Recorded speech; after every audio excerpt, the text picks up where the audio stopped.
G'day custodians, welcome to the first finance segment with the Wealth Wizards. My name is Francese and my co-pilot George Antonis from our New South Wales office.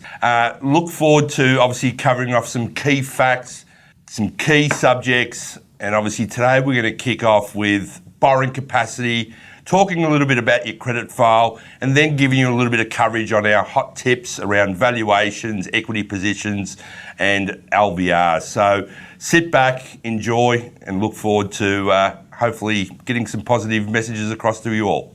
G'day guys, George Antonis.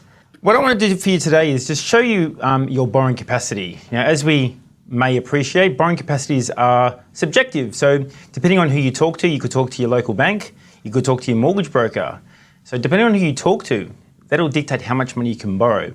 But what I want to show you is how it actually works out there with mortgage brokers and actually with banks. I want to show you what your borrowing capacity is in a live example. So I'll just talk to the screen. And what we do here is we use a interface called Quickly. Rather than sit there and enter information 20 or 30 times with all the bank calculators, we enter it into Quickly. So I'll just go through it. And I'll enter the information, I'll just talk to it and explain how it all comes together. So the Wizards are applying for a loan. They're a couple. We'll call them in the same household with one dependent. And we'll give them a postcode of 2066. Why this is important is what banks will do is they'll work out where you live, how many people in your household, and your incomes. What that dictates is your living expenses. As a bare minimum, the banks will always work out how much you spend, but it's then up to you to declare if you spend more. The more you declare, the less you can borrow. So I'll just use standard incomes of $95,000 each. Let's assume here down the bottom that you've got one custodian property. It's worth $700,000. It rents for $600 a week. And to run that property, it's $400 a month. Let's say you're trying to buy a new property for $600, rents for $550, and again, you run expenses of about $400 a month. There's two loans that we take out when we buy this property. There's the 80% loan, which is $480. The loan is for investment purposes, so we tick this little box down here. And then what we also have to think about is the deposit and costs. So that's roughly about $160,000. We want to tell the bank that it's also for investment purposes, because what that's doing is it's adding a benefit into the equation. Assume you've got a home loan of, let's just say, $400,000, a rate of 6.5%, you've got 28 years to run, and I'll just say you've got a credit card of about $5,000. One existing loan that I didn't put in there, but I'll just put in now, is the initial investment loan. So although the property is worth $700 today, we didn't borrow all that when we bought the property. We'll say we borrowed $500,000. Let's call it a rate of 6.8%. We've had it for a couple of years, so we'll give 27 years to run with 3 years interest only. We'll change this one to investment to give us the other added benefit. And then just below here at the bottom, what it's doing is it's taking the minimum living expenses. Outside the minimum living expenses, banks will always ask how much you spend for private health or strata or private school. And down the bottom here, we put in the private health insurance. I'll just put in 120 as an example. Great. And that's our input.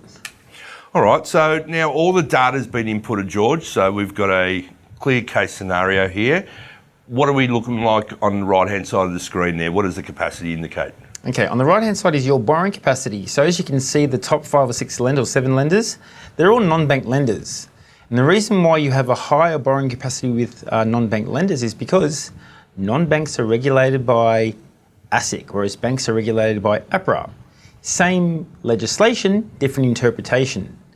But of these top 7 lenders here, who are the non-banks, not all of them do construction loans, but our key, and the one that we quite often do use, is FirstMac. FirstMac are Australia's largest non-bank lender, but you do qualify for a property for a purchase price at $600,000 with FirstMac. If we just scroll down a bit further here, as you can see, the closest bank is Commonwealth Bank. They'll only give you $400,000. So there's a difference here of $240,000. And just on that difference there, George, can you help the audience understand a little bit more of the impact that has as to why First Mac offer more lending? Again, it's down to interpretation, but the main reason why you can borrow more money with First Mac is because of the way they give you a benefit back for negative gearing. Right. So as you can see, you've borrowed $500,000 here initially for your first property. You're borrowing $640,000 to buy the new property. Yep. So it's the added benefit you receive when you borrow that money that gives you a different output over here on the right-hand side. Excellent. But it's quite clear that, like, you can go to your bank. Hey, I bank with, let's say, Macquarie. They're a great bank.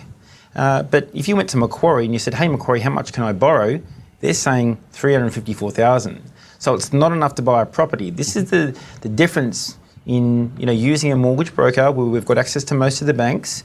We'll share with you your borrowing capacity and give you the options. Great. Whilst we've got this live calculator up, can we flirt around with the changes around credit card limits there? What was the limit that you had inputted? Yeah, in this one here, there's not a lot of credit card limits. So I've got 5,000 here, but okay. I'll show you how that changes, right, if we do reduce it. So if I drop it to $1,000, it's increased the borrowing capacity about $20,000. Wow.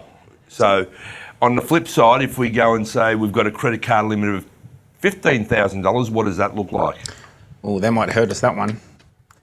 Yeah, so with $15,000, you can borrow a maximum of $593 with First Mac, which means if you factor in all your costs, the maximum you could purchase for would be roughly $550. So, by having an extra $10,000 of credit cards, it's dropped your purchase capacity by about $50,000. So fair to say, personal loans, credit cards, any of those sort of other facilities that are going to drain that extra $500 or $600 a week or a month out of your commitment is obviously going to have a serious impact on the overall borrowing position. That is correct. I think it's important to understand, right? I mean, we're not loyal to the banks. Investloan aren't loyal to any bank.